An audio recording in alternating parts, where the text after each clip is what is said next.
So ayun, what's up mga ka-Unikicks? Meron tayong ayusin na tubo. Karoon kasi ng leaking eh. Yung nilagay nila kahapon tong dalawang kentador.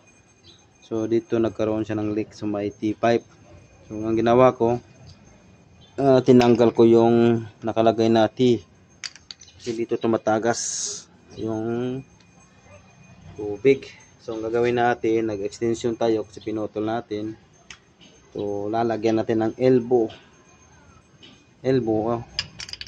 Idudugan kasi ito eh. By room. Bali isang room ba ang kwentador nila.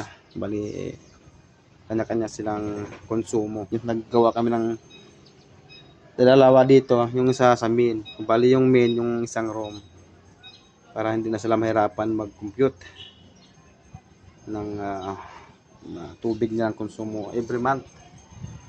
So ngayon, puputulin natin to, lalagyan natin ng extension. So gumamit tayo ng isang elbow at saka extension ito para maka diretso dyan. Kailangan tuyo to para hindi magkaroon ng leak. Basta kasi hindi kakapit eh. Punasan natin to.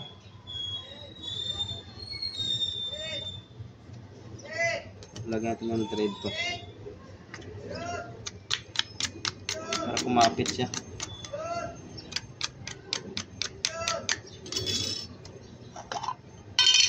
Tapos ito na spindle solvent.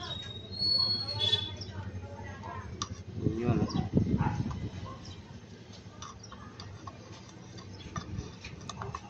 Tapos dito rin sa kabila yung elbow niya.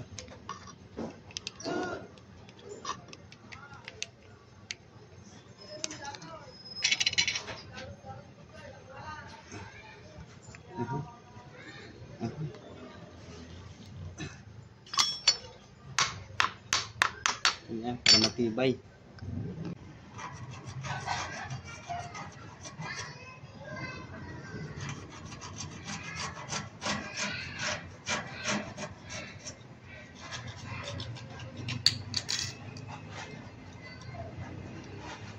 Lagyan natin ng thread para talagang makapit siya.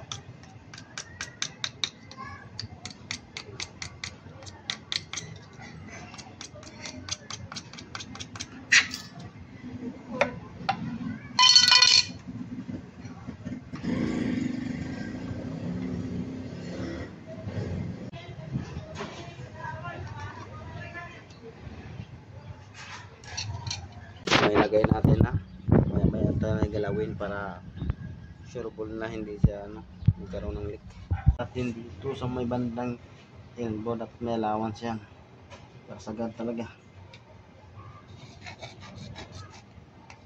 Dapat sikip para hindi tumagas. Puputulan natin to kasi manipis siya. Hindi siya bagay doon sa sa size ng elbow. Tapos yung niya.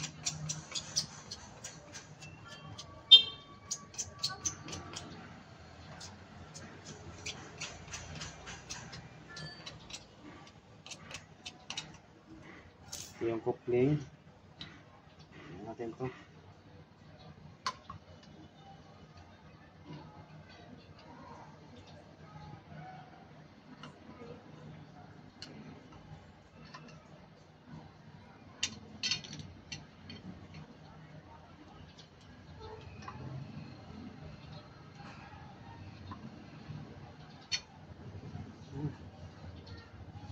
Din.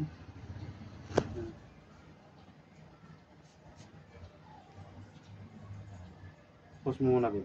So yun na siya. Pwede natin ito ilagyan panibago. Kaya magbihan natin ng fix solvent para nakakapit na maayos. Hindi natin tipirin. Ito. Clean.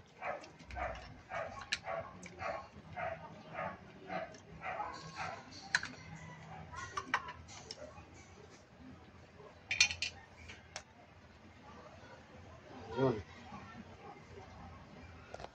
So okay na. Naka-fix na siya. Galing dito, saka doon, punta doon. Mamaya testingan natin yun kung okay ba talaga yung uh, paglagay natin ng mga coupling at saka elbow. Testing natin, so wala nang tagas. Basta natin malakas at tagas eh. So maganda na yung kakapit.